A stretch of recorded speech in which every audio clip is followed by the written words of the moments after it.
Welcome to View from the Top of the Goalpost.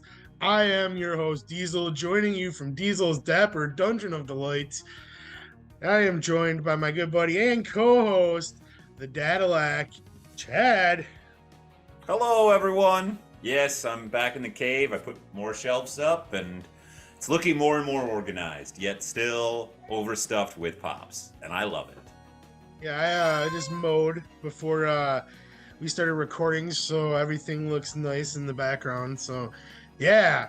I was thinking that maybe we should start talking about last week's Green Bay Chicago game because why not? They're both on bye this week, so we probably won't have much of a chance to talk about them. So let's just get it out of the way. And the Packers won. Like I texted you after the game happened, and I told you that I feel more the Bears lost than the Packers won, but it doesn't matter because in the record books, Packers won. They're now the winningest team in NFL history when it comes to wins. I mean, I know it's unfair for teams like Houston and like the Panthers, teams that'll never get there because they started too late, but it doesn't matter. Green Bay has it. And yeah, I mean, they're still not mathematically eliminated, which I mean, good for them. I don't know. I've been thinking about it. I'm not expecting them to actually make the playoffs, but I mean, if there was any team that would be the team that ran the table, it would be the Packers. That they've had this happen to them before. Just look back. I think it was 2003 when the Vikings had to lose against the worst team in the league, the Arizona Cardinals, and lo and behold, the last second touchdown by the Cardinals. Vikings lost, Packers beat the Seahawks. Boom. Fourth and 26 happened a couple weeks later, and the Packers lost to the Eagles. But yeah, that's just one example of it happening. I mean, we can go to 2010 too when they won the Super Bowl, when they beat Chicago in the NFC Championship. Did I mention the Bears still suck? Yeah, I don't know how the Bears managed to lose that game. They had over 400 yards of offense. They were going up and down the field on them in the first half, and I know all the Packers fans. I work in a bar. Everyone, oh, the defense really turned it on in that second half. No, they didn't. Like, I get it. Like, it's hard to watch your favorite team and be a not fan about it. Like, it's hard to just sit back and be logical about what you're watching. That Packers defense is trash. Okay, they got two lucky turnovers, and they got a third turnover that sealed them the game. Only one of those interceptions was even a decent interception, and it wasn't that great either. Jair Alexander got paid $1 billion. Rasul Douglas got paid $1 billion, and they're getting cooked. Cooked like Thanksgiving turkeys every week on the outside. The defense is trash. The offense is like showing signs, at least Christian Watson is. He looks like an absolute monster out there. But Touchdowns in 4 games. yeah, even that though, like, I think the Packers should have been trying to lose that game. Like, you now gave Chicago the upper hand. They're going to have so many great draft picks next year. And if the Packers keep winning these losable games, they're going to once again get a middle of the road draft pick, like between the 15th and 20th pick, and they're not going to get shit. I am just going to play devil's advocate on that thought process. If you are rooting for the Packers to lose that game and tank to get a better draft pick, you're also rooting against one more shot in the window with Aaron Rodgers to win a championship. Not saying that they're going to get in the playoffs, but they're still technically not mathematically eliminated. It can happen. I mean, there's still 4 games that they have to play, and like a lot needs to happen. I think like it's very slim odds that they make it in there, but it can happen. So I don't know. Just saying that as a Packer fan, which you're not totally, it's hard for someone like me to be like, yeah, like I understand. I kind of agree with you that a nice early draft pick would be nice, but at the same time, if we still have a chance, I still want to go for it, you know? And beating the Bears twice in one season, beating them 8 games in a row, and I believe Aaron Rodgers is like 25 of like 27 or something like that. Or He I don't does remember own the the Bears. exact. That's for sure. It's nuts. But well, we can talk about games that are actually going to happen this week. Glad we got that out of the way. First game of the week is on Thursday night Well, football. should we do our recap of last week first? You We skipped can do over a recap. I totally you forgot. skipped Who's over the hosting board. this show, Chad? Jeez. You want to host? Go right ahead. No, God no. No, I don't. Yeah, last week with our Armageddon week or our Bewitching Hour, we had 10 different games. Didn't really work out for me. Worked out for Chad by gaining one game on me, which is nuts how that worked out. We did have a tie, which I called that there was going to be a tie in one of the games last week. I wonder if there's going to be a tie this week. I don't know. This just popped in my head. Like we've been teasing some ties these last couple weeks, I feel, and Florida I don't boy. know. I know we have one this year, but like I'm wondering if we're gonna get another. Hopefully, it's not the teams that already have a tie. So I mean, I don't get credit for that, but I mean, good on me. So yeah, last week Chad went 10-9-1. I went 9-5-1. Chad's overall record is 107-71-1, and I'm 110-68-1. And Chad also went 3-0 in his bets. So yeah, do what Chad says. You might win some money, but or bet responsibly as well. We should probably say that. I don't want to be in trouble for giving anyone a gambling addiction. Anyways, let's move on to Thursday night football. We have the 5-7 Las Vegas Raiders traveling to the 3-9 defending Super Bowl champions, LA Rams. I don't even really want to watch this game. The Raiders are favored by 5.5. I don't see the Rams winning this game at all, especially since Davante Adams has been on fire the last 2 or 3 weeks. The Rams don't have any offensive power anymore, except for Cam Akers apparently. I'm going Las Vegas all day long and twice on Thursday. Nice wordplay there. I hate the Raiders right now. The Raiders are a thorn in my side. They are a bee in my bonnet, and they are annoying the hell out of me. Is it because they won back-to-back games after playing in overtime and totally went against your rule?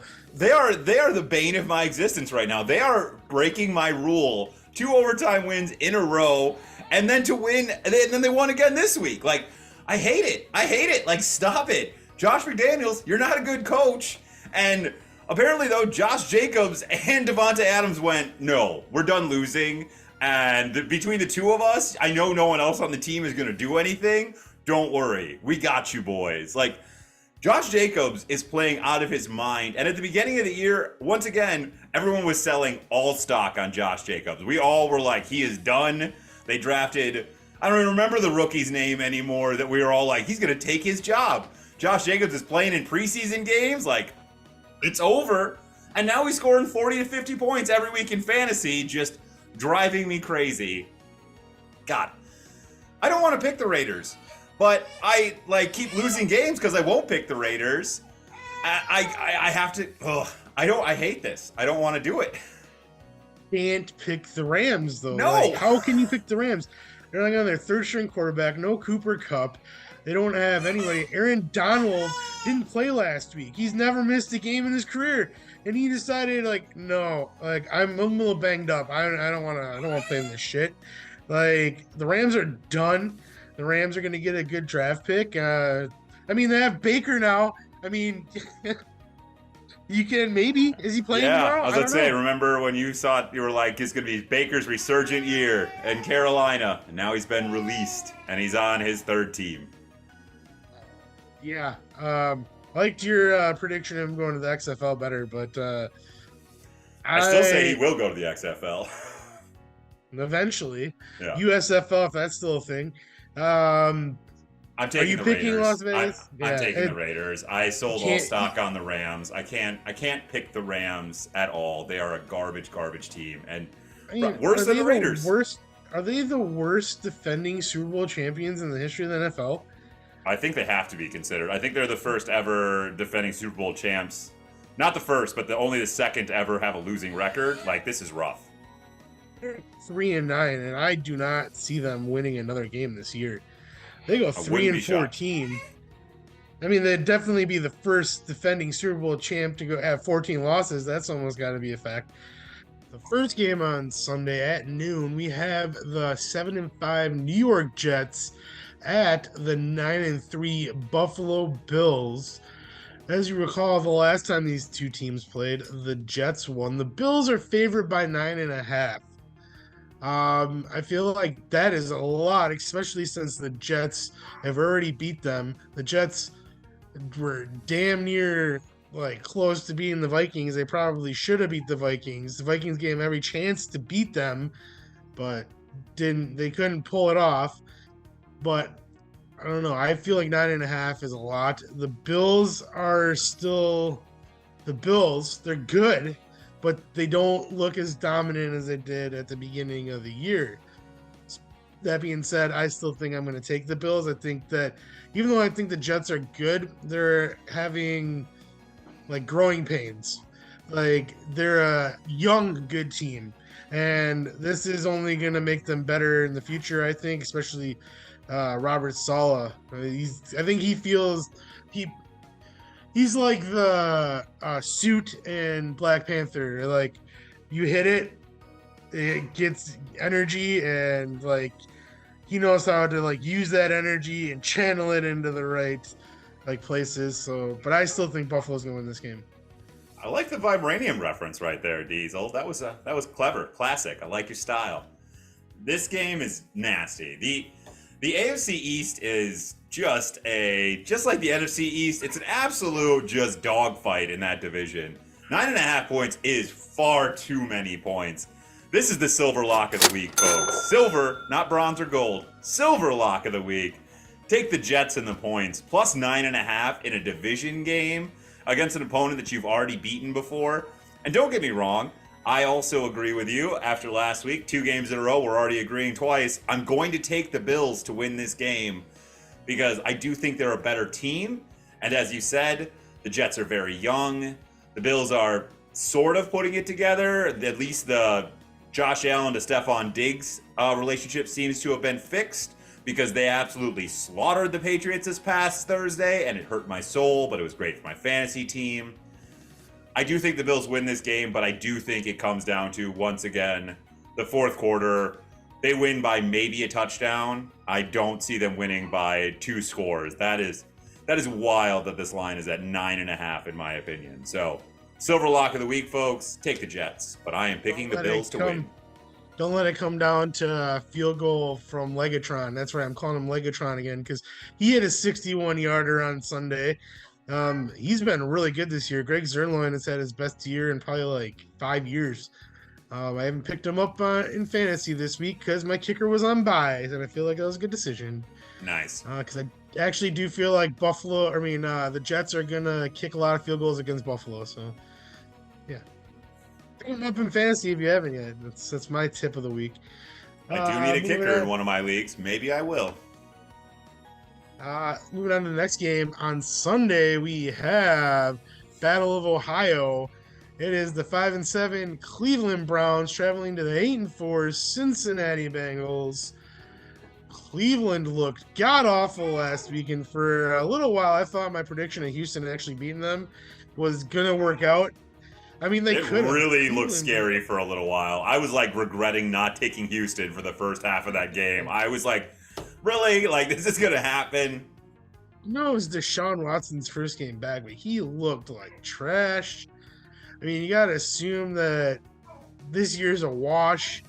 I mean, he has no chemistry with Amari Cooper. You can see that in that game. He's dropping passes left and right, and just I don't know. I really strongly feel that Cincinnati's going to win this game. But then again, it's the Browns versus the Bengals, and the Bengals are fighting for the division. And the Browns always beat the Bengals. It's a weird thing. But Jamar Chase is back. and Joe Burrow is entering the MVP discussion. I don't think he'll win it, No. but like I think like he's top 3 in that discussion right now. So I'm going Cincinnati. I hate to agree with you once again, but yeah, I think Cincinnati is an ascending team. They are definitely a second half football team. That shaky first half, it just seems to be what they're going to do. That's who this team is. With Jamar Chase coming back, also Joe Mixon should be back this week. Everyone's getting healthy on that team. That defense is actually coming together and held Kansas City Chiefs to only 24 points, just like they did last year in the playoffs, which was weird, I thought. I got Cincinnati, without question. I'm sorry, I think this will be a good game, but I don't think Cincinnati loses this game here. This is their chance to get revenge for their first loss to the Browns earlier on Monday Night Football. Well, moving on to the next game at noon on Sunday. It seems like it's a fairly easy week to pick because this game I already have in the slot who I have winning. We have the 1-10-1 Houston Texans traveling not that far to the 9-3 Dallas Cowboys. Battle of Texas. We have Battle of Ohio. We have the Battle of Texas as well. I mean, this one's pretty obvious after the shellacking that they laid on the Colts in the fourth quarter on Monday night or Sunday night. There's no way Dallas is going to lose to Houston. Houston's bad. Dallas is actually favored by 17 in this game, and I'm not mad about it. Yeah, Dallas all day. Yeah, it's legitimately this. I don't even know why. I don't want to talk about this game. I'm not taking 17 points. It's just too many points. Not that I don't think Dallas will easily cover in this game. It's just that I don't want to root for that kind of a epic ass whooping that's going to happen. I already know. I'm starting the Dallas defense. I'm starting Tony Pollard. I'm starting Zeke Elliott. I'm starting the entire Dallas Cowboys team if I can in fantasy this week. The Texans defense is sneaky. They play hard and everything, but that offense is so god awful. This is gonna be a train wreck for the Texans. Give me Dallas all day, twice on Sunday. Actually, make it 4 times on Sunday. I'll double up. Okay, enough said about that game. Moving on to a game that is actually interesting. We have another division game. It is the 10-2 Minnesota Vikings traveling to the 5-7 Detroit Lions. And what is interesting about this game, Detroit is favored by 2.5. I know. The 5-7 Detroit Lions are favored against the 10-2 Minnesota Vikings. Yeah, I'm telling you right now, I'm picking Minnesota because they're the dogs. I don't understand this. I feel like, I don't know, it might be a psychological thing for me. If Minnesota was the favorites, I probably would have went with Detroit. But I just have this feeling that they just jinxed Detroit. And I'm going Minnesota. Like I said, good teams find a way to win. And Minnesota, I think, are 9-0 in like one possession games. Yeah. That means the one game that they won that wasn't one possession was against Packers. Correct. They slaughtered the Pack. I'm glad we're finally going to disagree on something. And it's my own hubris that I just refuse to pick the Vikings. I'm surprised the world didn't end when they won this past Sunday. The Vikings are 10-2. 10-2. How does that make sense at all? Anyone in the world, explain this to me. Better than any record in the AFC, in which everyone said the AFC was going to be so strong. The Vikings are 10-2. And have dominated the AFC East. They've now beat the Bills, the Patriots, and the Jets. Like, what the hell? And you know what? When they play the Dolphins, that'll probably be the one time I pick the Vikings because they just seem to have the AFC East number this year. But this isn't an AFC East game, and the Lions are on fire right now. Give me Jared Goff. Give me the sun god himself, Amon-Ra St. Brown. I'm going with the Lions. Not betting a cent on this game. This game scares the shit out of me. I might consider betting the over. What's the over-under at? 53. Ooh, that's a little high. That's a scary one. Yeah, I'm not going to touch this game with a 10-foot pole, but give me the Lions to win. Come on, Jared Goff. You got to do it once this year for me. And the Lions are still in the hunt, and technically, I believe there's actually still alive for the division as well. They So, are. but a loss will definitely the Vikings will win the division. But Yeah, because the Vikings could have won the division last week with a Lions loss. So if they beat the Lions this week, they for sure already wrap up the NFC North and will be the first team to do so this year, which just makes a man sick. Like, come on. The Eagles are in really good shape too for locking down the 1 seed because they have a win against the Vikings. That gives them like a game and a half. They can lose a game and still have that tiebreaker over the Vikings. And speaking of the Eagles, they're in our next game, and they play on Sunday at noon. They are 11-1, and they are also playing a division game. They are traveling to the sloping 7-4-1 New York Giants. And yes, that was the game last week. That was a tie. I knew it was going to be a tie when they went into overtime because neither of them wanted to score. And the way it ended too with that field goal, it wasn't even close. It was just, yeah, it was a sad ending. But dogfight, the NFC East, it's nuts. Yeah, I know we already talked about the Cowboys, but how the hell, how shitty is it to be the Cowboys? They are dominant this year. The highest percentage right now, the odds-on favorite to make the Super Bowl, and they're not going to win their division. They are not going to get to play a home game in the playoffs unless either the 1 or 2 seed lose, because they're going to be like the 5th seed, because they are not going to be able to catch the Philadelphia Eagles. It's absolutely wild.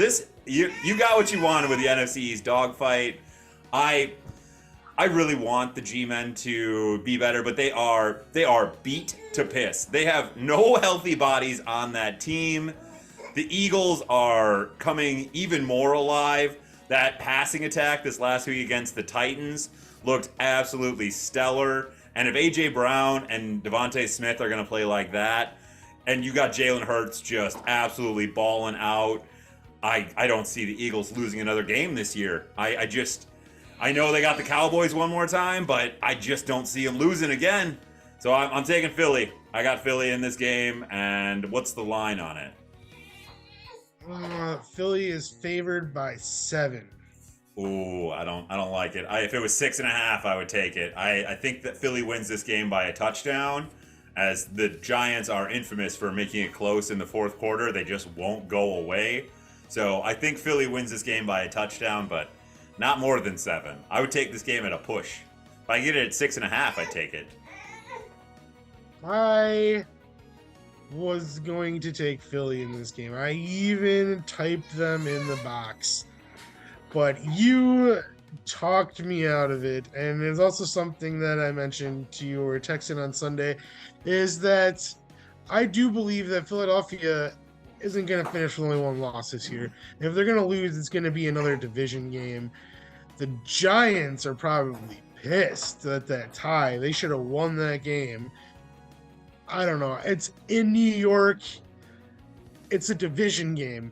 I don't think they're going to be playing like they did against Tennessee, A.J. Brown was on a mission, and Jalen Hurts has been dominant all season long. I don't know. I just feel like we're due for an upset, and I don't know. I think we're going to have a fun finish in the NFC East. And if the Eagles don't finish in first place with the way it's gone this year, I'm not going to be surprised. I mean, I said that I don't see the Eagles losing another game, but also if the Eagles didn't finish in first in the NFC East, I also wouldn't be surprised because, yeah, that division is absolutely insane.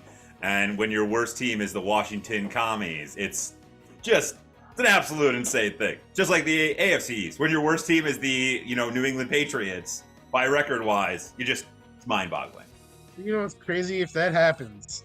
This NFL season's been so nuts. That is going to definitely mean the Vikings are going to get the 1 seed. they're probably not going to lose another game. That's the team that's probably going to win them all. I I'm pretty sure that we're in the darkest timeline here, folks. We're in the darkest timeline. Moving on, noon Sunday, another division game. I'm pretty sure most of these are division games this week. Only a few that aren't. We have the 8-4 Baltimore Ravens. They're falling apart. Baltimore Ravens traveling to the 5-7 Pittsburgh Steelers. Pittsburgh is favored by 2, and if Lamar Jackson was playing, I would be surprised, but like he's not officially ruled out from last I heard, but it doesn't look likely that he will be playing. And Pittsburgh has actually looked pretty decent the last couple of weeks. And I don't know. I don't know how to feel about this game because I liked Tyler Huntley last year when he did play.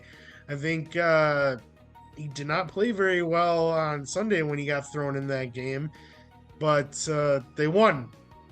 I think maybe a week like with preparation, knowing that he's going to be the starter, he might be a little better. But like my gut is just screaming Pittsburgh. It's I don't know, that defense is going to like cause so many issues for Baltimore's offense. I'm going to go with my guts. I'm going with Pittsburgh. I really like what your gut's saying on this one, Diesel. I picked Pittsburgh last week to win. I also picked the under in that game, and though I got close there, with it being 19-16, I thought some more points were going to be scored. It was a field goal game, just like I called. And if TJ Watt's playing, that Pittsburgh Steelers defense is a totally different monster. It's insane how much one guy on that defense changes everything for that defense. Because the games he wasn't playing, that defense was garbage. Hot garbage. They were giving up points left and right, long touchdown drives, just huge plays all the time. TJ Watt's back.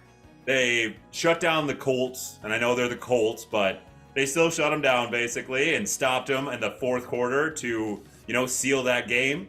This last week, they shut down the Atlanta Falcons. Like, they did not let Atlanta run the ball. They let them throw a little bit, but they only gave up 16 points, and they sealed the game. Once again, I don't think Kenny Pickett's ready to be a starting quarterback in the NFL right now, but with a defense playing that good and Najee Harris looking like Najee Harris again and just stiff-arming the F out of people, like one of the best stiff arms you'll see sans Marshawn Lynch this last week. It was awesome. I got the Steelers as well. I just don't believe in the Ravens offense at all.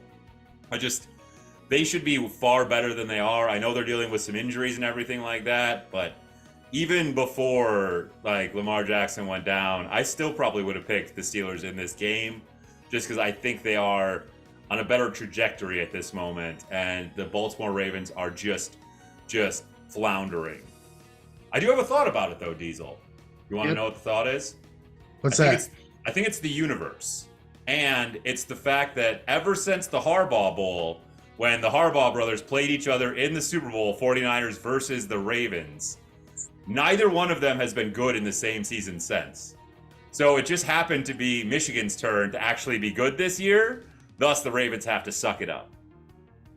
I mean, the Ravens are still 8-4, and they don't feel like an 8-4 team. But I mean, they still lead the NFC North through 12 games. So, I mean, I wouldn't say that's bad. But they're a bad team. We all know they're a bad team. They should be better. They should be better. They had some losses at the beginning of the year that should not have been losses, like the week 2 against the Jets. But yeah, I bet you they're kicking themselves for that one right now with no Lamar Jackson. But moving on to another division game. Sunday at noon, we have the 4-8 Jacksonville Jaguars taking on the 7-5 Tennessee Titans. And how the Titans have fallen.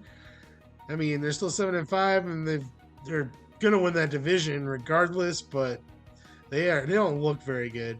They are favored by 3.5. I don't even know where to go with this game. Like Jacksonville a couple weeks ago played Baltimore really well. They had some good moments against Detroit. They just overall played like shit. And just I don't know. In Tennessee, I, they looked really bad against the Eagles. They're not gonna win a game in the playoffs. They're like I don't know. They're definitely a sham. They're definitely benefiting from playing in the AFC South. That being said, I'm gonna go with Tennessee just because of King Henry.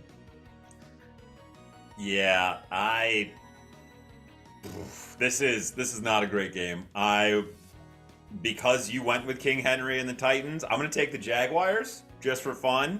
The Jaguars seem to be an up and down team. They're a roller coaster. They're good one week, bad the next. So this is a good week. It should be. You know, they got housed by Detroit. It didn't look terrible. And somehow Trevor Lawrence avoided injury on that hit where it looked like he might have, broken his whole body. I thought he might be dead after that. And he walked back out and he played the rest of the game. You just never know. Some guys blow out their entire leg without being touched, and Trevor Lawrence almost gets killed by a man and is totally fine. Just doesn't make any sense. So by that logic, Trevor Lawrence, Travis Etienne, and the Jaguars, they're going to beat up on the Tennessee Titans. Unfortunately, Derrick Henry has not looked great the past couple weeks, and it's made very sad news for my fantasy football teams. But, you got to deal with it. Yeah. Yeah, I don't know. I just had a weird thought where you're talking. We've been talking about other teams that aren't mathematically eliminated from winning their division. Technically, the Jaguars aren't either. And with a win here, that would bring them to only 2 games behind Tennessee. And if they went on a run and Tennessee keeps on falling like they are, who's to say Jacksonville doesn't shock the world and win the AFC South? Let's go, Jags. I don't think it'll happen, but it could. It's happened. What if that happened in like every single division? Like all of a sudden, some team comes like from the bottom and climbs their way all the way to the top. That'd be really interesting. Yeah, I mean, there's a lot of divisions that could happen in. The tops of divisions are very close in most every case. So you know what? This is just a fun bonus pick, and like it's not a lock or anything like that. But see what kind of odds you can get on the Jags winning the AFC South. It might be worth putting down, like $50 on it. You probably get like plus 200, plus 500, somewhere in there with that. So that's a big payday. Yeah. Moving on, we have another division game. It's the first game on the 3:00 slate. We have the 9-3 Kansas City Chiefs taking on the 3-9 Denver Broncos. Kansas City is favored by 9. And you've used this expression a lot this season. It's this team's Super Bowl. And I pretty much feel like that's the case for Denver here. Like, they are playing for nothing. They can tank, but that only helps Seattle because they have their first round pick. Yeah. Like, Denver really shot themselves in the foot with making that trade, and Nathaniel Hackett is on the hot seat. He beats the Chiefs, he at least has an argument. Hey, at least I have this win. But that being said, too, last week Denver didn't even enter the red zone one time. They are the worst offense in the NFL, and their defense isn't much better. What are you talking about? Their defense is phenomenal, man. They're giving up less than 17 points a game. I retract my statement right away. Because, I thought about it. Because, they are usually low-scoring games against Denver. Their offense is not very good. But, Kansas City, obviously. But I'm just saying, Denver, if they're, if they could have that, speech from the halftime of the Little Giants and just do one time, it could happen. It's NFL, any given Sunday. It is the NFL, any given Sunday. I would love to pick the Broncos here. I really would in a division game. I'm not going to. I'm clearly picking the Chiefs.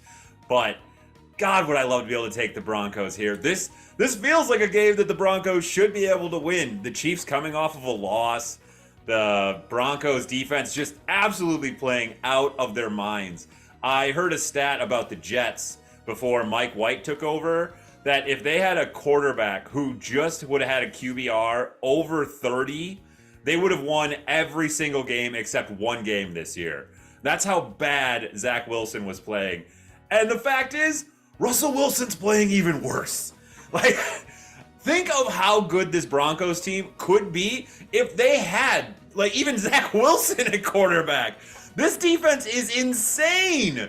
They are not giving up points to anyone. Yeah, they just lost to the frickin' Ravens, but that was on a last-second touchdown drive. They'd given up 3 points the whole game. 3 points. Like, this defense, I feel terrible for them. They deserve so much more, and they've traded away Bradley Chubb, and they're still dang it. There's a whistle for the week. But I can't do it. I can't take the Broncos in this game. But what I can do with the bronze lock, what's the over-under, Diesel? 43. Take that under. Hammer that under, because I do think the Chiefs can put up some points in this game. Like, I don't think they're going to do, this defense is going to do what they did against the Ravens or the Panthers or anything. But I do think that they will hold the Chiefs to under 30 points. And there's no way in flying F that the Broncos put up that other half of the points. Even though Diesel is right, and it is my favorite expression, this is this team's Super Bowl, and a win here could save Hackett's job. It ain't happening, folks. Russell Wilson's washed. This Latavius Murray is their starting running back, for Christ's sakes. Like, come on. This offense is garbage. Give me the Chiefs, but bronze lock of the week, take the under here. You know, this was originally slated as the Sunday night game, and this is one of the weeks where they could flex games out. Thank God they flexed this game out. Yes, thank God for the flex. Moving on, we have 3:25 on Sunday. The 4-8 Carolina Panthers traveling to the 7-5 Seattle Seahawks. Seattle did not look very good against the Rams last week. They're 3.5 point favorites, which makes sense, but they've been struggling their last 3 games, going 1-2. This is almost a must-win for Seattle, like, because they're back a game from San Fran. I mean, they're still in it. They're still in the wild card race and everything like that, but they lose to Carolina. I feel like it's only going down from there. They need to win this game. It's a big one. I do think they will win this game, but I think it's going to be really close because they could barely beat the Rams. I do hate the fact that Carolina, and not hate, but I hate that they're coming off the bye. You know how much I hate picking against teams that are coming off their bye week. But I do agree that this is an absolute must-win situation now for Seattle. Because, yeah, they can, with 49ers winning, that division's getting farther and farther out of reach for them. And also with the way that the NFC East is playing, the wild card is a scary thing to even get here. You need this game against Carolina for weird tiebreakers because other teams have lost to Carolina somehow, and you just don't know if that'll come into play. Seattle has to win this game. It's in Seattle. I don't know who's going to be the starting quarterback for the Panthers, whether it be Sam Darnold. I don't think PJ Walker is back yet. They still ruled them out already. Did they? I didn't see that. So then it'll be Sam Darnold starting at quarterback, who I don't trust at all. I know Foreman can run some, but no, yeah, give me Seattle here. I know that they're banged up as well, but they gotta win this game in Seattle. Yeah, take Seattle. Next at 3:25, we have the 6-6 Tampa Bay Buccaneers traveling to the 8-4 San Francisco 49ers. Tampa Bay won on, well, it was a lot like the Packer game. I think the Buccaneers and the Packers are like pretty much identical to each other. It's so weird. I feel like the Saints lost that game more than Tampa Bay won that game. Even with that drive by Tom Brady at the end to win it, it just didn't feel like Tampa Bay won. It felt like New Orleans gave them that game. I don't know. Tampa Bay, makes me angry. Like, I don't know Yeah. why. Like, they should be good, but I should be happy that they're not. It just make me angry. And now they're going up against a team like San Francisco, who I feel like is just gonna like pick them apart. Like, they're just gonna pick at them and pick at them and pick at them, and so like they just like, here you go, whatever. We're gonna get to like the second half, and the levee's gonna break, and we're gonna like San Francisco's only favored by 3, but I mean I wouldn't be surprised to see San Francisco win by 10.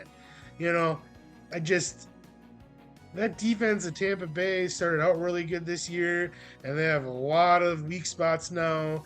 I just don't know how they're going to be able to stop the San Francisco offense, even with the Mr. Irrelevant starting, which is Brock crazy Purdy. that they're on their third string quarterback, and they're still one of the favorites to win the NFC.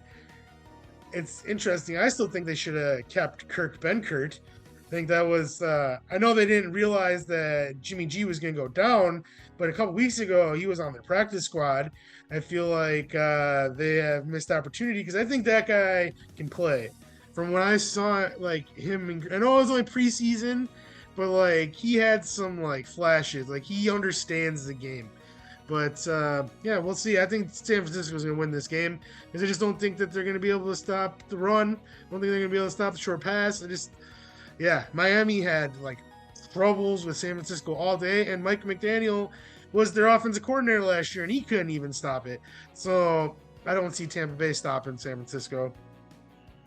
Yeah, once again, this is another game where I would love to pick against you and go with Tampa Bay to win this game. If it was in Tampa, I 100% would.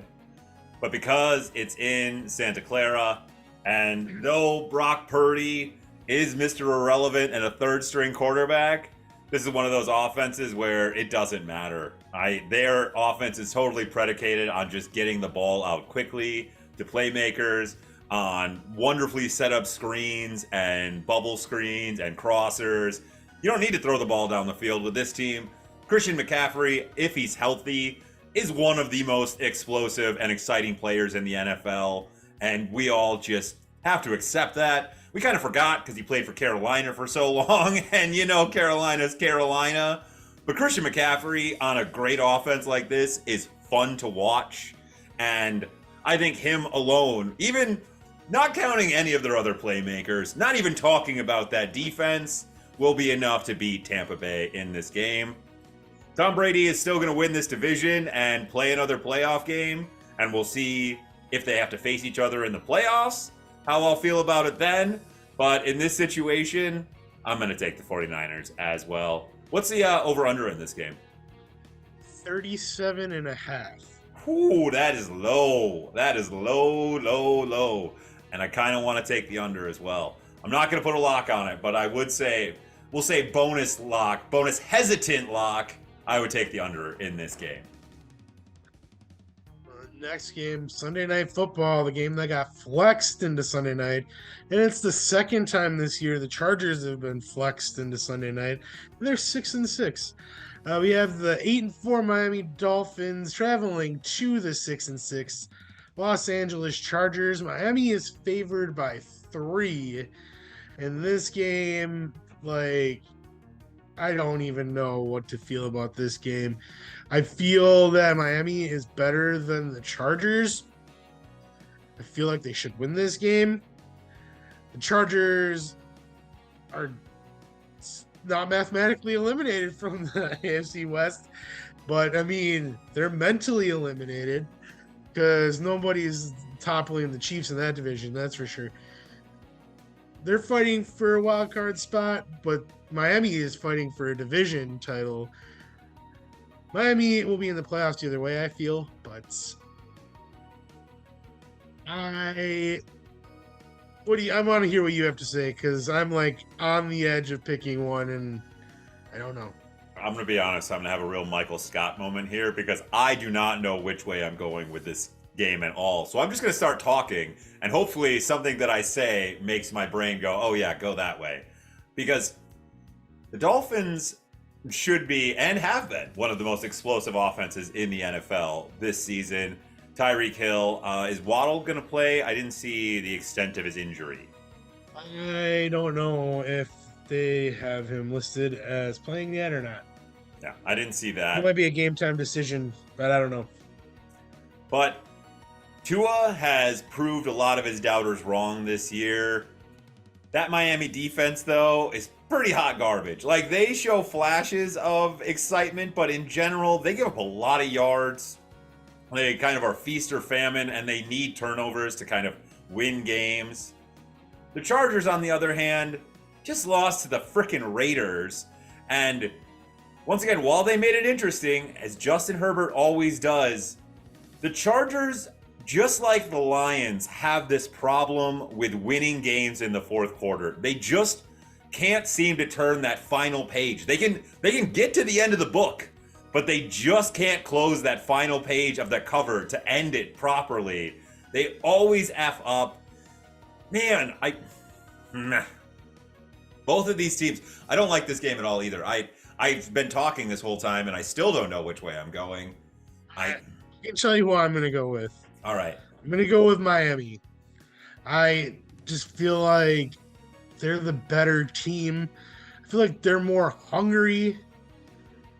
I'm not saying that the Chargers aren't, but with all the talent that the Chargers have on both sides of the ball, they've been pretty lackluster. Like, that defense was supposed to be like a monster. They have Bosa, they have Mack, like they should have been way better than what they are. And I don't know. You're right. Miami's defense is feast or famine. But I mean, they take risks and they do get a lot of turnovers. But I'm taking Miami just because I believe in Tua. I believe in Tyreek Hill. And I think they have a good running attack. I don't believe in the Chargers. As much as I want to believe in the Chargers, I just can't do it. You know, and with everything you just said right there, I'm going to take the Chargers because I believe more in Justin Herbert than I do in Tua. And not that Herbert probably deserves that belief, but that man is so talented. And that touchdown to Keenan Allen on fourth down when he hucked the ball on the run 40 yards in the air to a spot on the outside where only Keenan Allen could have caught the ball and dropped it like he was standing right next to him. It's those kind of throws that just make me go, he's the best quarterback in the NFL. Like, and I don't make this comparison lightly at all. He has the arm talent like Aaron Rodgers has the arm talent, where sometimes he just makes throws that you go, how? Like, how? And I'm not going to compare it to Patrick Mahomes. Patrick Mahomes is his own thing. He reminds me more of an Aaron Rodgers, where it's just like a flick of the wrist and the ball is 50 yards down the field. And it's like, what? How did that even fucking happen? Dang it! Second one. Yeah, I can't argue with anything you just said. And to your point of believing in Herbert more than Tua, I mean, that's a fair argument as well, because neither of them have done anything in this league. Neither of them have played in the playoffs. Neither of them won a division. Neither of them, they've won some regular season games. And, so, I mean, to say that, me to argue to say I believe in Tua more than Herbert is just stupid, because there's no winner of that argument, because the fact is both of them are young and still have a lot of playing ahead of them. Maybe in 10 years we can argue this, and I do know what the answer is going to be. It's going to be Herbert, but I'm just saying right now we can't. I would agree with that. I do have to ask, what's the over-under in this game? 51.5. Perfect. That's exactly where I wanted it. Take the over, folks. Golden lock of the week. Both of these defense are feast or famine. And you know what happens in those kind of games? You generally get some points because someone F's up and you get some long touchdowns. You have the cheetah. You have a healthy Keenan Allen. You have Austin Eckler. You have whoever is running the ball for other team. Just whatever. Take the over. Take the over here, folks. Mostert and Wilson. There we go. I couldn't think of their names for a second, but now I got them. I'm surprised you weren't taking the golden lock of the week for the next game. That's what I thought you were going with. I was thinking about it, but I hate Monday Night Football, and generally, Monday Night Football doesn't go well for Chad, so I stay away from it.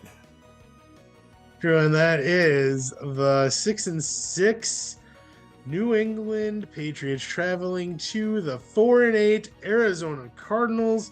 The Patriots are favored, but only by 1. I don't. Are they healthy now, Arizona? Like, Yeah, what's going on? They are. Like, Kyler Murray's going to play, and that terrifies me. The Patriots have been basically the Kirk Cousins team of the NFL this year, where we've played great in every game that hasn't been prime time. But every time we've been put on prime time so far, we have got our asses handed to us. First time was against Justin Fields and the Chicago Bears on Monday Night Football. Then we played the Vikings on frickin' Thanksgiving. And yeah, we put up some points, but we got our asses handed to us in that game. And then this past Thursday, we just played against Josh Allen. And though we got him into third down every single play, every drive, they couldn't get off the field one time. And we got our asses handed to us. And now we go to trying to do here. Now we go to Arizona. You're trying to talk me into Arizona because I know you're picking New England, so you want to have a difference. But like, I can't pick Arizona. I've told you since week 1 how I hate this team. I do not like them. Like, out of every team in the league, there's just something about them that I do not like the most. Do not like the cut of their jib. I don't. And and I understand, like, I feel like it's definitely between Arizona's offense and New England's defense for sure. I mean, that's where all the stars are. I mean, Arizona should be so much better. Their defense is really good too. They have Budda Baker. Oh my God, they have JJ Watt. Like, why is Arizona bad? Like, I just knew, like, it's Cliff Kingsbury. It's Cliff Kingsbury. Yeah, I don't think he's a very good coach. I'm going to New England because, like, I can't pick Arizona. Just can't do it. I'm sorry, Chad, but it's a push for us in this game because I know you're not going to pick Arizona. Oh, I'm not picking Arizona here, but I'm telling you, this is my heart picking New England. My brain is screaming Arizona. My brain is screaming at the top of its lungs, pick Arizona. I'm not going to, obviously. I'm picking New England to win this game. But New England has a problem with mobile quarterbacks. We have for a long time. It's just something that Bill Belichick, and that's why he loves them so much, is because he can't figure out how to scheme against them. And Kyler, though he's been up and down and erratic this year, his running ability since he has been, whenever he's healthy, has been Class A, like chef's kiss this year. And that terrifies me. I watched Justin Fields run all over us. I watched Josh Allen just run on us. I watched Kirk Cousins run on us, and he's not even a mobile quarterback. So I am terrified of this game. The only upside is that I feel like if we lose this game and the offense doesn't do anything, it could be zappy time soon, folks. It could, once again, be time for the zap attack because Mac Jones is not the answer. And folks, last week, this Thursday game, don't get me wrong. New England deserved to lose that game. As I said, we could not get off the field on third down. But I am telling you, New England deserved to be in that game. If we had a semi-competent quarterback, and I know after the game, Mac Jones was complaining, oh, we didn't call enough pass plays. We gave them pass plays. You couldn't throw the ball more than 5 yards down the field, Charlie check down. All he can do is check the ball down, and it's so obvious and apparent that when the only touchdown you score in the game is on a bubble screen to a defensive back, that tells you all you need to see right there. Mac Jones, get the and I know I just dropped another F-bomb, and I don't care. I'm mad about this one. Thursday made me real mad. So the only silver lining that if we lose this game, come on, Bill, it's time for the zap attack again. Just I know it takes a lot to swallow the pride and go, we got to get rid of not play the first round draft pick. Don't care. Zap attack time. Just ask the Jets how they're doing it. How they feel about it. I mean, because every first round draft pick the Jets have, they end up benching. Um, yeah, I see you're still trying to make me take Arizona. I just can't do it, even though it's so compelling and you make a really good argument for me to take them. I can't do it. You do what you want, Diesel. I'm just telling you. I'm picking with my heart in this game, and I'm telling you I don't feel good about it. I just do not like Arizona. I just don't do it. And we have 4 different games this week. So, I mean, you could realistically take the lead. I could. I don't feel You good get about all it, but 4 I of could. them right. I mean, I took the Giants. Okay. Okay. So, realistically, you could win all those games. It's not even, yeah, it's kind of scary. I'm probably going to lose the lead this week. But, yeah, I don't know. Got nothing much more to say. We have the Falcons, the Bears, the Packers, the Colts, the Saints, and the Commanders on bye this week. And it's the last week of byes. And so starting week 15 through week 18, we just get like full on 16 games a week. I mean, I know during the holidays they kind of move things around, so we can't have everything on Sunday. I guess whatever. We get Saturday games starting in a couple weeks here, which is always exciting. Yeah. I love having NFL on Saturdays. It is exciting on Saturdays, but I kind of like at the beginning of the season when you're watching Red Zone and it's just like you're getting like 14 afternoon games and you're just like you're ready to go, you know. We did talk over text. Should we quickly do our top 10s for the current power rankings of the NFL? I mean, we could if you would like. Let me bring mine up real fast. No problem. We can go back and forth even because we do agree on a fair amount of them, and so I think it'll be fun to just end the show on the power rankings. It's a good place to end. It's what Colin does, and you know how much I love Colin. You do love Colin. How do you want to do this? You want to go from 10 to 1? Oh yeah, you got to start at 10. Okay. For my 10, I have the Commanders, and I really, really wanted to put the Lions in at 10. I couldn't do it. Like, they're 5-7, but like they're on the cuffs of breaking. If they win this week, I'm gonna put them in the top 10. Yeah, I completely agree with that. I also had the Commies at 10. And the reason I have the Commies at 10 is because I just couldn't think of anyone else to put there. And everyone else I tried to put there, either their record was too garbage or the team itself is just falling apart. Like the Ravens, I looked at for a second. I was like, oh, maybe the Ravens, maybe the Titans. No, I don't think so. The Commies, though they just tied with the Giants, they at least played a good game, and I think they are ascending. So, yes, I also took the Commies at 10. I have the Jets at 9 because I feel like they played the Vikings pretty well. I feel like they're still a good team, but they're definitely falling down the power rankings. We didn't do one last week, but I definitely probably would have them closer to the top 5. But yeah, they're almost falling out. They need to start doing better.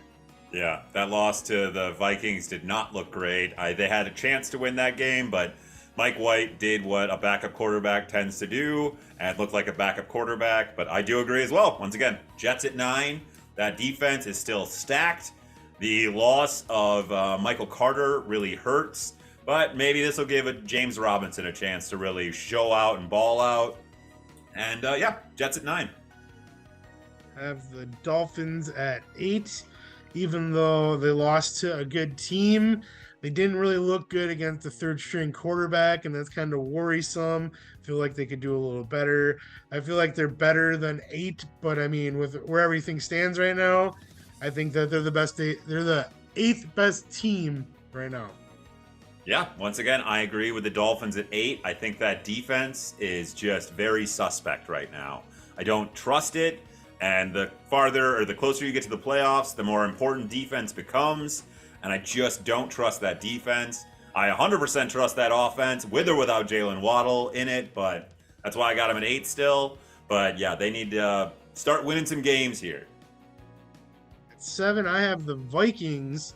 Even though they're 10-2, like good teams win games. Like I said, they're 9-0 in one possession games, but at the same time, the way that they're playing to win these games, they don't look great. They don't look super strong.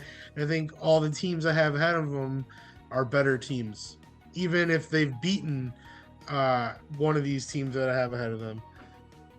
This is our first disagreement because at 7, I have the Buffalo Bills, who, if healthy and with all the pieces together, I know they are now the 1 seed in the AFC at this point after the Chiefs loss, and to have them out of the top 5 seems a little crazy, but the team itself is not, they don't have that killer instinct, I think is the best way to put it.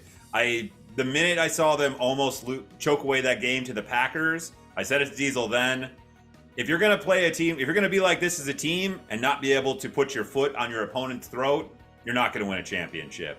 And that's how I kind of still feel about them. I don't think they have that killer instinct to just go for the throat of their opponent and not care how it looks. Like, they wouldn't have kept beating down on the Colts like the Cowboys did this past week. I will tell you that much right now. They had taken their foot off the gas, and the Colts might have snuck back into it. Who knows? But that's neither here nor there. I have the Bills at 7. I actually have the Bills at 6. I feel like a lot of the same things that you said are true. I also feel like they're still a really good team, and for the majority of the season, they were 1 or 2 on the power rankings, and they have slid down the rankings because they have flaws that have been exposed, and I feel like they can fix this. They have Josh Allen. They still, in my opinion, talent-wise, have the best team in the league. It's just they need to like drink some of that Michael Jordan's like special drink and get back to playing the way that they were playing at the beginning of the season. Yeah, 100% agree on that with the Bills. My number 6, they beat the Bills. They beat the Jets. I hate to put them here because I wouldn't put them in the top 5, but I have to respect that record. It's 10-2. It's the Minnesota Vikings. I hate it. I hate everything about it. But once again, as Bill Parcells used to say, you are what your record is. They're 10-2, and while I feel like most of those victories could have been losses, they found a way to win. I don't think they're a top 5 team, but they are definitely the 6th best team right now. And so I have the Minnesota Vikings at number 6. I have the Chiefs at 5, and originally I had them at 4, but I moved on to 5 because I was reminded that they lost to the Colts. And I don't know why. That was at the beginning of the season. But just like hearing that, it makes me feel differently about the 4 teams that I have ahead of them as like strength-wise, even though the Chiefs are really good and are probably going to represent the AFC in the Super Bowl. At this point, they lost last week. I feel like that knocks them down a peg. But I wouldn't be surprised to see them in the top 2 next week. Yeah. I mean, but they're playing Denver, so maybe not. Depends. If they win like 65-0, then they probably will be. That'll make it feel a little bit different, you think? Yeah. My number 5 team is the San Francisco 49ers. That defense is just so good. And honestly, I would have them higher had the injury to Jimmy G not happened. Don't get me wrong. As I said earlier, this is an offense perfectly tailored to not having a superstar quarterback. But there will come a time, come playoffs, where you need a quarterback to make a play for you. And Jimmy G didn't make it in the Super Bowl all those years back, and they lost that game. And it will come a time that they have to make some plays, and I just don't know if Mr. Purdy can do it. So they're at number 5.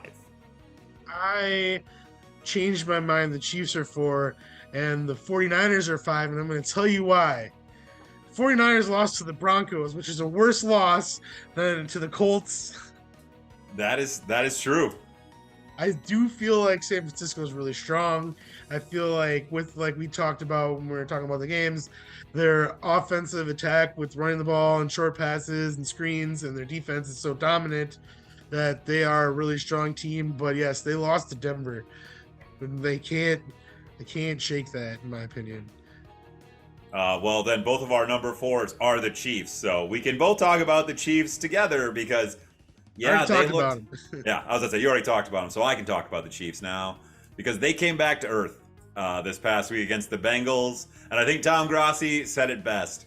Maybe you have a cat allergy because it doesn't make any sense. They rip everyone else up, and Patrick Mahomes looks like a demigod out there among humans.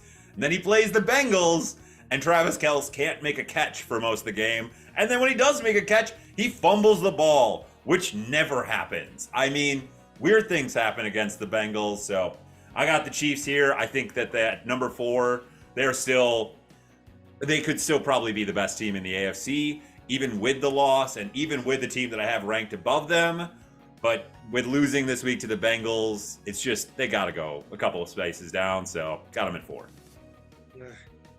Number 3, Kitty does go meow, to quote Tom Grossi. I have the Bengals at 3. They're just starting to look impressive, and their slow start to the season is looking to be behind them. They got a healthy Jamar Chase. Hopefully he can stay healthy. Joe Burrow, like I said earlier, is entering into the MVP discussion. He's looking that good. They are looking like a team that is gearing up to make a run for another AFC championship and maybe even a Super Bowl championship. I am really liking the Bengals right now. I really liked them last year. That offense is just sick. Those receivers are just nasty.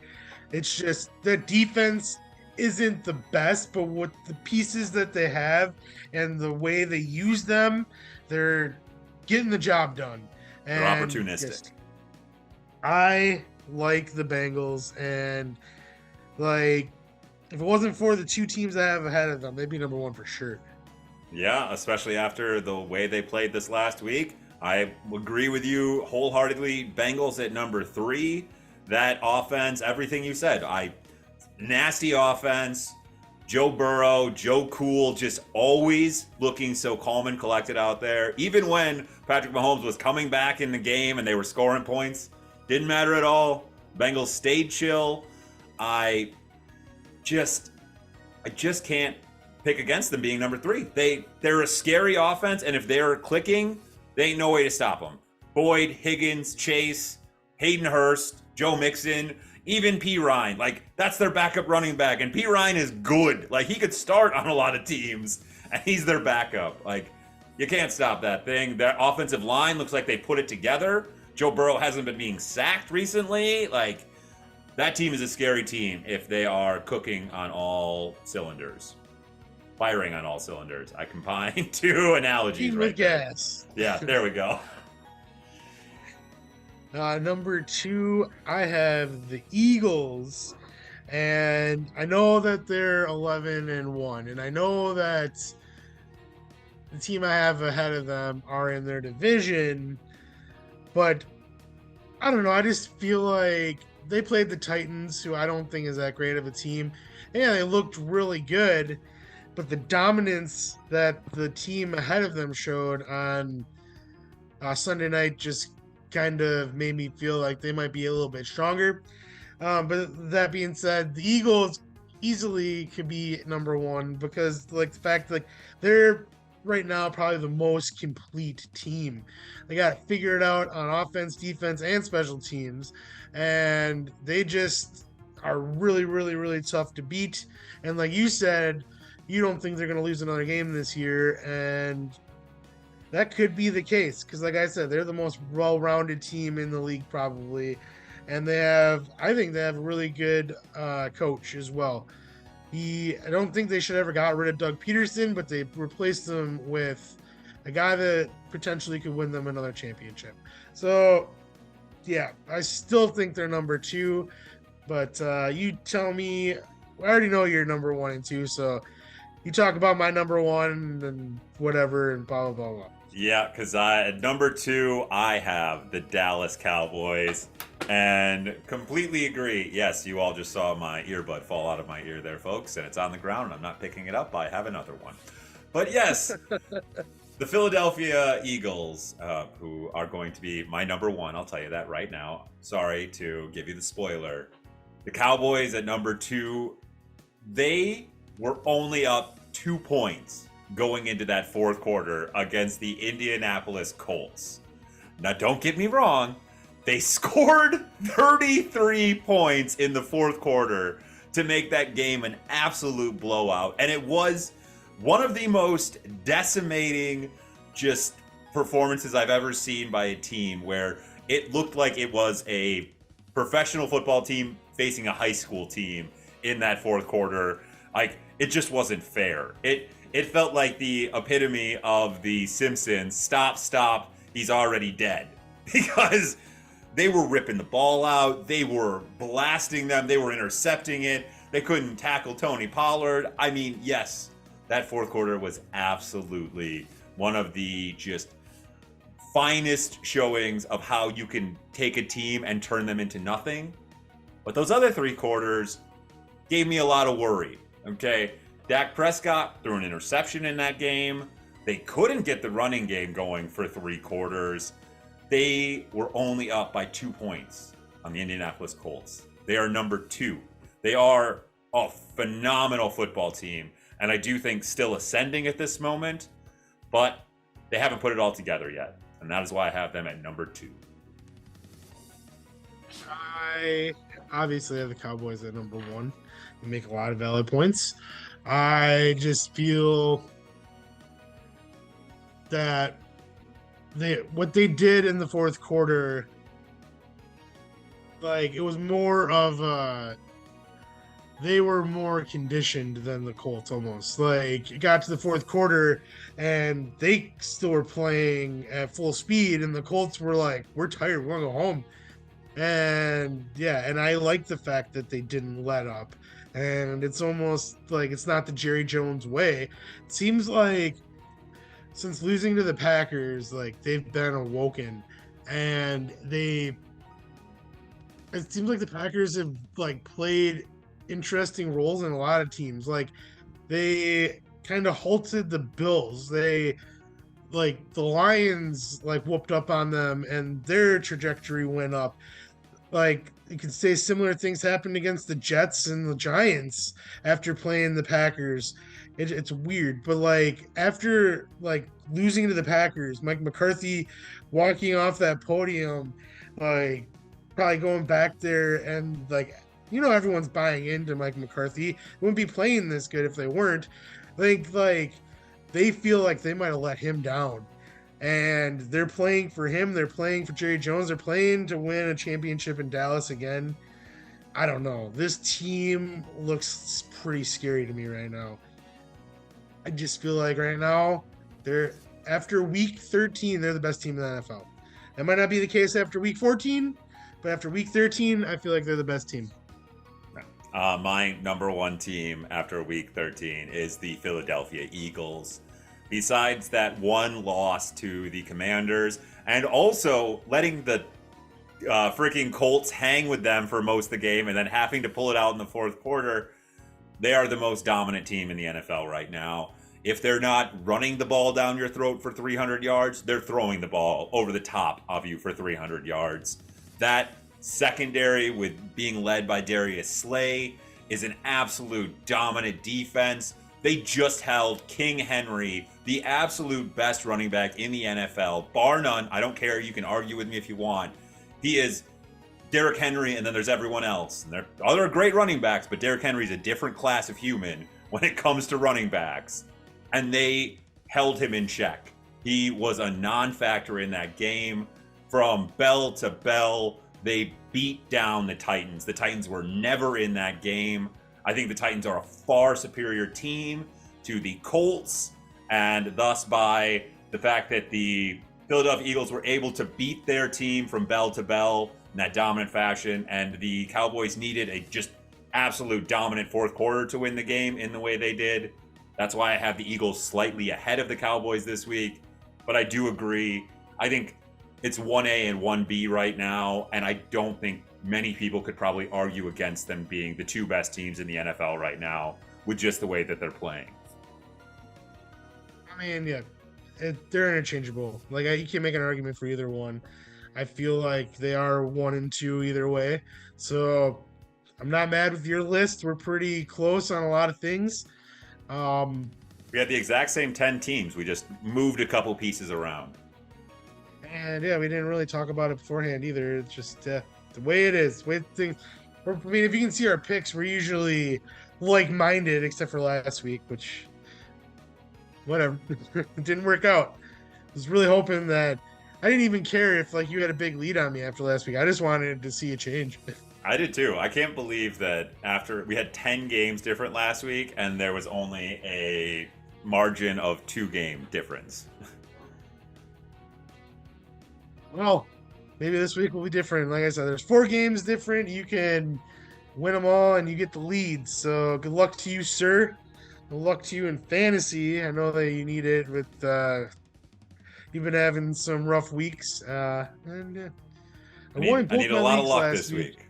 I won both my leagues last week, and the Packers won. That's the first time all season. I hit the trifecta. It was a good Sunday for me. But other than that, do you have any final thoughts?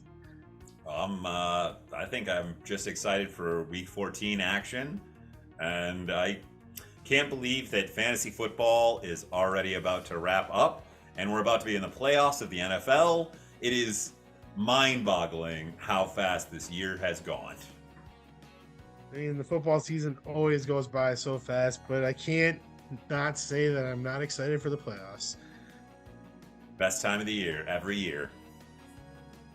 Well, on that note, we can probably start saying goodbye. So you can follow me on Twitter at diesel_VFTR. Follow Chad on Twitter at Chads_mind. You can send your podcasts into visionariesgoldmedia@gmail.com, where they can be heard on SoundCloud, Stitcher, iHeartRadio, Google Play, Apple Podcasts, Spotify, Podknife, and Potable. And remember, also follow us on Twitter at VizGlobalMedia. Can't forget that one. Yeah, so it's been a good week. I'm excited for Week 14, as Chad said. But until then, I think we have a lot of football to watch, so let's watch some football. Bye. This has been a Visionaries Global Media production. Visionaries Global Media, envisioning excellence on a global scale.